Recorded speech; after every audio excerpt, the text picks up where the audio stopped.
right, so moving right along with our reptile series, we are going to talk about turtles next. Probably one of my favorite things because I think they're so adorable. And I'm going to give you guys a close-up of this.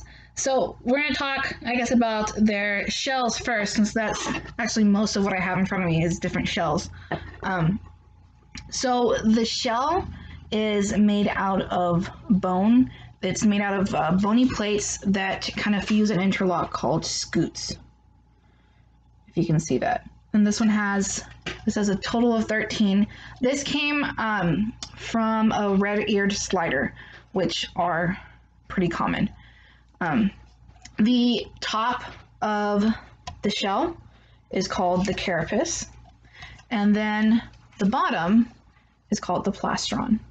And we can see the different scutes at the bottom. Now, what gives the shell its color is it actually has a layer of keratin on it, which is the same stuff that our fingernails are made out of, and as our hair as well. So it's bone with a layer of keratin. And if you look, I have a turtle skeleton here for y'all to look at, so you can see what's inside the shell. Right along the underside of the shell, you can actually see part of the spine. So the shell is fused onto the spine. Turtles cannot take their shells on and off. They're not like hermit crabs. And their shell actually grows along with them. So here you can't really see. This one you can't really see the spine as well. There's one of these that shows it pretty well. If you can see inside that one, you can kind of see where that spine is attached. So of course turtles use their shells for protection, but they also have other adaptations too that we'll talk about that allow that. One of the things I want to talk about first is how to tell a turtle that lives on land apart from a turtle that spends more time in the water. Because this is probably not as big of an issue here in Maine, because we don't have as many terrestrial turtles. But where I was from in Texas, it was kind of the thing. People would want to help the turtle out and put a land turtle on the water where it wasn't supposed to be. And that's definitely not good for the turtle. So I just wanted to show you guys some of their adaptations through this too, and help you guys tell the difference. So this turtle, this is a tortoise model, and we can see the shape of this shell is very different from the ones I've been showing you. This one is from a painted turtle, it's an aquatic turtle. So this is a much heavier shell, it's more dome shape. Aquatic turtles, or semi-aquatic turtles, their shells tend to be flatter. They tend to be more streamlined, and that helps the turtle swim with less effort. Another thing to look at are the turtle's feet. So, let me put it this way. This is a model of an alligator snapping turtle. And in between the toes, especially on the back toe, you can tell they have webbed feet, and that helps their feet work like a paddle so they can swim. This shell was also from an alligator snapping turtle. They can get very big. So some of the most common species here.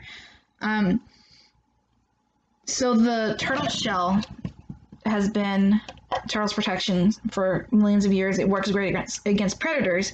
However, does not work very well against cars. So in the springtime, early summer, especially after a rain, you'll see turtles crossing the road. Most of them are looking for a place to lay their eggs. And I think I showed you guys in the first video, I have some models of sea turtle eggs. Yeah, so a lot of times the soil or the gravel along the road, it's loose. And some of that makes excellent soil types for nesting. However, it's not good that they're along the side of the road because both the female turtle and the babies can get run over easily. So it's really important that during the spring, during early summer, you keep an eye out on the road for turtles. And I want to show you guys how to move a turtle if you run into one and want to help it across the road. The most important thing, well, let me say this. The very most important thing is to make sure that you're safe, or if you're a kid, your parent is safe, because they're probably the ones who are going to be doing this. And then the second thing is to make sure you help the turtle go in the direction that they're going, or that they were intending to go in. Turtles are very, very stubborn animals. So if you get a turtle, like here's our snapping turtle, and it's going this way, and you put it back on this side of the road, it's just going to try to cross again. So make sure you're helping them actually cross and not putting them back to where they're coming from. The other thing is, if for some reason you have to grab a snapping turtle, a lot of people think they can grab them by the tail. But that's actually really, really bad for their spine. You can injure the turtle. The best thing to do is to grab them at the bottom of their shell, right behind their back legs. And if you notice on the sucker, he's got pretty big claws, so they can scratch you. But here, you're not going to get bit by a snapping turtle. And that's definitely not fun to get bit by a snapping turtle. Alright, so there's our snapping turtle, and I showed you guys briefly the painted turtle, but I want to show you guys again. So this is another common turtle we have here in Maine. And the reason it's called a painted turtle is, one, it has these beautiful little designs along the edge. And you can't really see it on this shell so much, it's kind of worn off. But they also have this pretty orange-red color that gives them the name the painted turtle.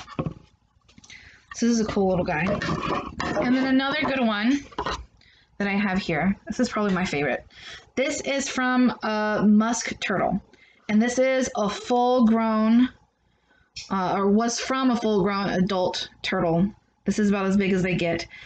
They also have the name stinkpot, and that is because one of their adaptations is when they feel threatened, when they feel like there's a predator, they have scent glands along the edge of their shell, and they can release this really bad-smelling smell. It's very odorous, and that helps them avoid predators. So, once again, it doesn't really help with cars, though. And the reason I bring that up with cars and helping the turtles cross the street is that is one of the biggest threats to turtles right now, and we're seeing a decline in pretty much all species. Another big threat is the pet trade. So Maine actually has no more box turtles due to people collecting them and taking them out of the wild, where they could have reproduced and they could have made more turtles. And people have done that so much that we no longer have wild box turtles. And other small turtles, like our musk turtle, are also facing some of the same problems. So if you see a turtle in the wild, leave it there. Don't take it home. What we find in nature stays in nature. All right, so that's about it for turtles, and we will move on to snakes next. Bye.